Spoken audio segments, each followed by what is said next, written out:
안녕하세요. 토요미스테리 디바 메이입니다. 사건을 해결하는데 경찰 수사나 증거도 정말 중요한데 그 현장을 딱 목격한 그 사람의 진술이 정말 중요하죠. 그러니까 그걸로 인해서 아예 사건의 방향이 뒤바뀌기도 하니까요. 오늘의 이야기는 일본의 한 수상한 목격자에 대한 얘기예요. 그럼 오늘의 스토리 지금 바로 시작해보겠습니다. 2006년 9월 23일, 자정에 가까운 늦은 시간이었는데 일본 가와사키시 미야마에 구에서 한 여성이 인적이 드문 길을 걷고 있었어. 그녀는 27살이던 쿠로누마 유리야. 알바 후에 동료들이랑 회식 끝내고 혼자 집으로 가는 길이었지. 막 이렇게 길을 걷다가 잠깐 멈칫하고 고민을 하게 돼. 그 앞에 있는 카지가야 터널을 통과해서 가면 여기가 지름길이라 더 빨리 집에 갈 수 있는데 근데 여기가 가로등도 별로 없고 사람도 없어서 이 밤중에 혼자 가기는 좀 무서웠었거든. 그러니까 유리는 여기를 돌아갈지 아니면 그냥 통과해서 갈지 고민했던 거야. 근데 오늘 일도 하고 회식까지 하고 온 건데 너무 피곤하잖아. 빨리 집에 가고 싶었어. 결국 그녀는 그 어두운 터널 안으로 발걸음을 옮기게 돼. 그리고 얼마 후 몇 시간 정도 흘러서 한 남성이 아까 그 카지가야 터널을 지나고 있었어. 한 터널 중간쯤이었는데 한 여성이 쓰러져 있는 거야. 바로 유리였지. 보니까 가슴이랑 배에 칼에 찔려서 피를 엄청 많이 흘리고 있더라고. 바로 근처 병원으로 이송됐지만 안타깝게도 그녀는 사망하고 말아. 사인은 과다출혈이었어. 갈까 말까 망설이던 그 길이 결국 마지막 순간이 된 거야. 자, 칼에 찔린 거면 이건 살인사건이잖아. 경찰이 바로 수사에 들어가게 돼. 조사를 해봤더니 도난당한 물건은 전혀 없었거든.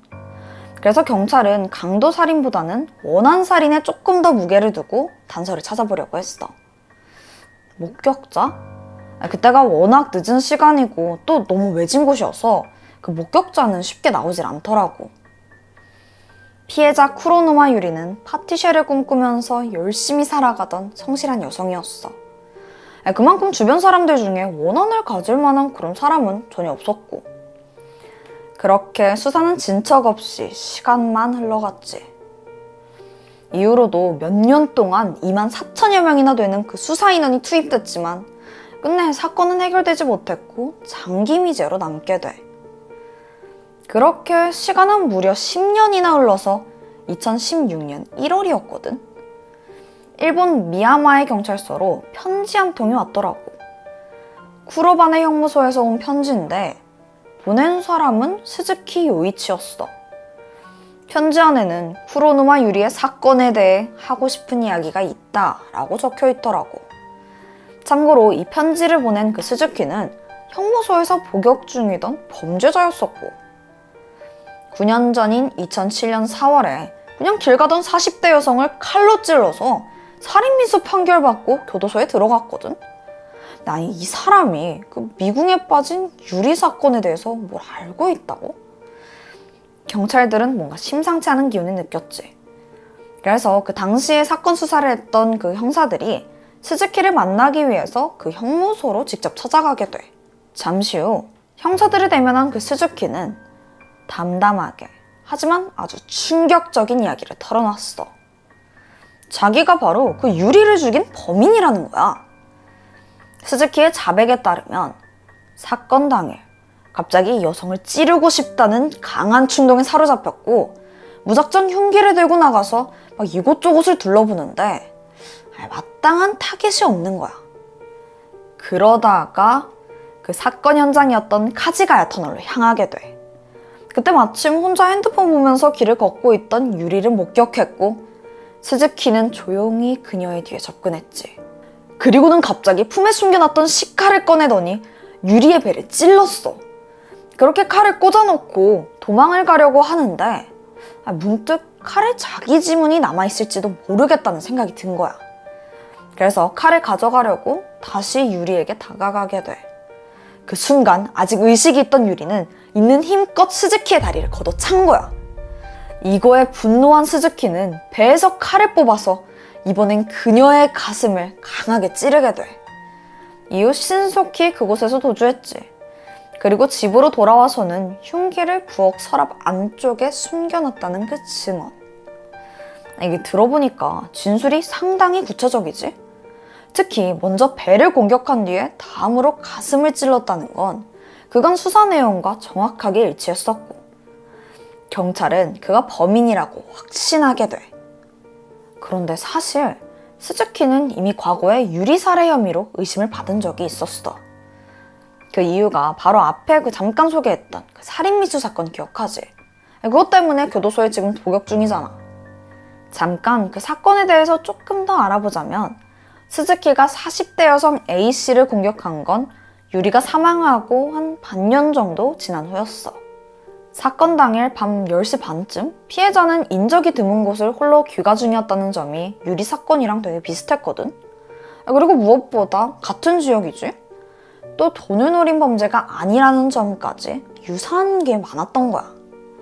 근데 스즈키가 A씨 살인미수 혐의로 체포된 과정이 꽤 기묘해. 그 사건이 벌어지고 한 1시간 정도 지나서 스즈키가 제 발로 경찰서에 찾아왔더라. 근데 자수하러 온 게 아니라 자기가 목격자라는 거야. 그러면서 막 자기가 목격한 걸 얘기를 하는데, 그 스즈키 진술에 따르면 그날 대여한 CD를 반납하러 가는 길에 우연히 칼을 든 남자를 봤고, 왠지 수상해서 조용히 그 뒤를 따라가는데 그때 갑자기 그 남자가 앞서가던 A씨 등에 칼을 찔렀대. 근데 뭐 어쩌다가 범인이 자기 존재를 알게 됐고 자기까지 공격했다고 막 다친 왼손을 보여주는 거야. 근데 사건이 일어나고 한 1시간 정도 흘러서 신고하러 왔잖아. 그래서 경찰이 왜 바로 신고하지 않았냐고 물어봤지?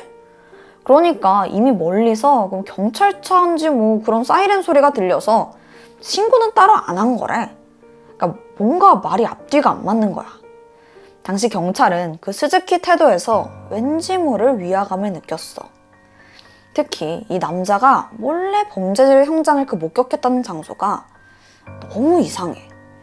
사건 현장은 계단을 올라가야 나오는 한 노상이었거든. 근데 스즈키가 계단 아래에서 공격 장면을 봤다고 진술한 거지. 근데 그 도로 구조상 그 밑에서는 절대 그 사건 현장이 보이질 않아. 그러니까 말이 안 되잖아. 결국 경찰은 유일한 목격자인 이 스즈키를 의심할 수밖에 없었고 조사를 진행했지.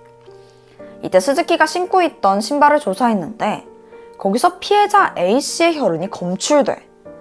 심지어 그 스즈키 집에서 A씨의 피 묻은 옷이랑 신발이 나오기까지 한 거야. 범인은 스즈키였어. 아까 그 모든 건 다 거짓말이었고. 자, A씨 살인 미수 혐의에 대한 재판 당시에 검사는 앞선 그 쿠로노마 유리 살해 혐의에 대해서도 스즈키를 추궁했어. 근데 그 사건에 대해서는 일체 대꾸를 하질 않더라고. 이때 당시에 검찰, 경찰, 그리고 판사까지 직감적으로 그가 동일범이라고 생각은 했지만 이번 A씨 사건과 다르게 그 유리 사건에는 물증이 전혀 없었거든. 그래서 유리 살해 혐의로는 처벌할 방법이 없었었지. 결국 스즈키는 살인미수로만 징역 10년을 선고받고 형무소에서 복역하게 된 거고, 이제 한 8, 9년 정도 거의 형기를 채우고 있던 시점이었어. 근데 갑자기 이제 와서 그 10년 전 사건을 사실 자기가 했다고 자백한 거고. 이게 대체 무슨 꿍꿍이란 걸까? 경찰들도 고민에 빠졌지. 근데 스즈키 상황을 보니까 감옥에서 뇌경색을 앓게 됐어. 몸 아프고 막 이렇게 투병하던 중에 이런 생각이 든 거야. 이 정도로 괴로우면서까지 내가 살아있는 건 이거는 신의 뜻이다. 이 세상이 날 필요로 하는 게 아닐까? 이게 뭔 소리야. 그냥 완전 자기 망상에 빠져있던 거지.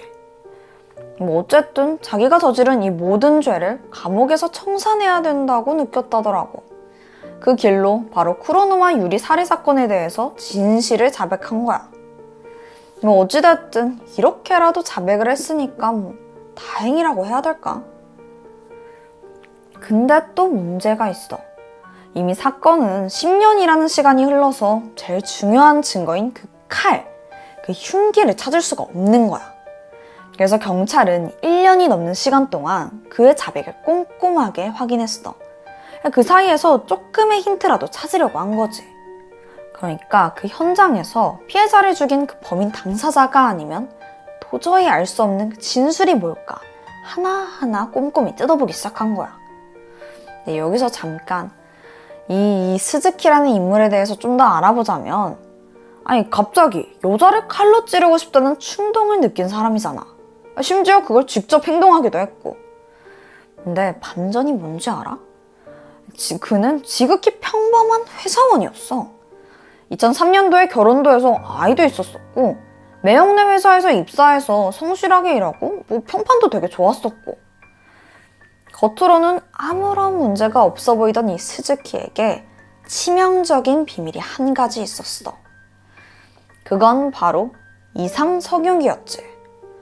특히나 여성들의 괴로워하는 그 얼굴을 보면서 쾌락을 느꼈고, 실제로 결혼 전엔 그 매춘업소 블랙리스트에 올랐을 정도야.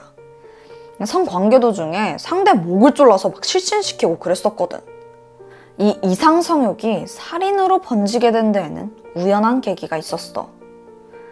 어느 날 우연히 TV에서 영국의 그 연쇄살인마 잭 더 리퍼에 대한 프로그램을 보게 되는데, 미스테리 좋아하는 사람이면 다 알겠지만 잭 더 리퍼 그 매춘부만 노렸던 연쇄살인마잖아.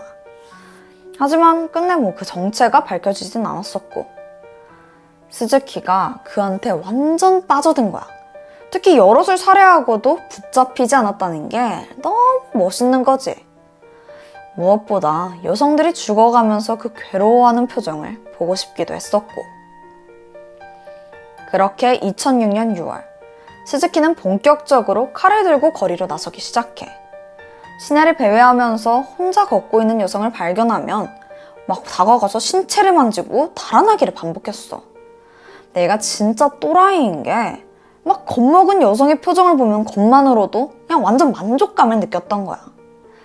그러면서 언젠가 정말로 마음에 드는 여성이 나타나면 칼에 찔린 그녀의 얼굴을 꼭 보겠다고 마음을 먹었지. 그리고 그 대상이 된 게 유리였던 거야. 그날 스즈키는 유리를 살해하고 상상 이상으로 짜릿함을 느꼈고, 결국 반년 만에 A씨에게 똑같은 범죄를 저질렀어. 다시 재판으로 돌아와 보자. 스즈키는 자기가 이 이상 성욕을 가지게 된 데에 대해서 변명을 하더라.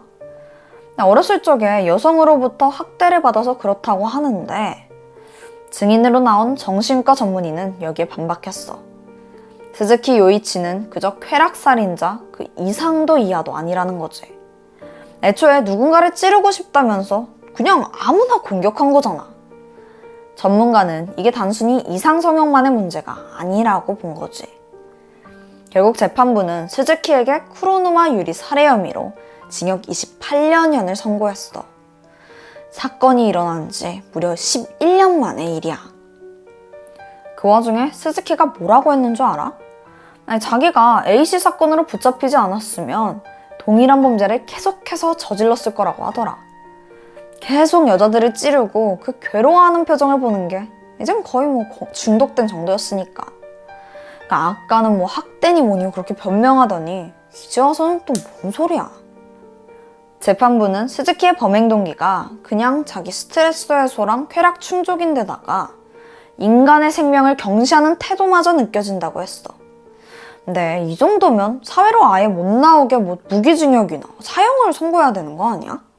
사실 28년형을 받은 데는 이유가 있는데, 그 계기가 어떻든 간에 이게 스스로 자백했잖아. 이게 참작이 됐던 거지. 판결문 마지막에는 이런 말이 담겨 있었어. 오랜 복역을 통해서 스스로 어디에 문제가 있고 왜 그렇게 됐는지 잘 알아보기를 바란다.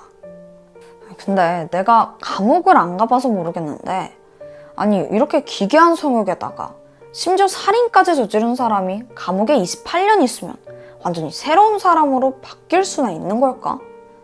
황당하게도 자기가 신한테 선택받은 특별한 삶을 사는 것 같아서 자백을 결심했다는 이 범인. 진짜 내가 어이가 없어서 웃음밖에 안 나온다. 그 생명의 가치는 왜 자기 자신한테만 적용시킨 건지 묻고 싶어. 남의 생명을 하찮게 여긴 스즈키는 결국 그 죗값을 치르겠지.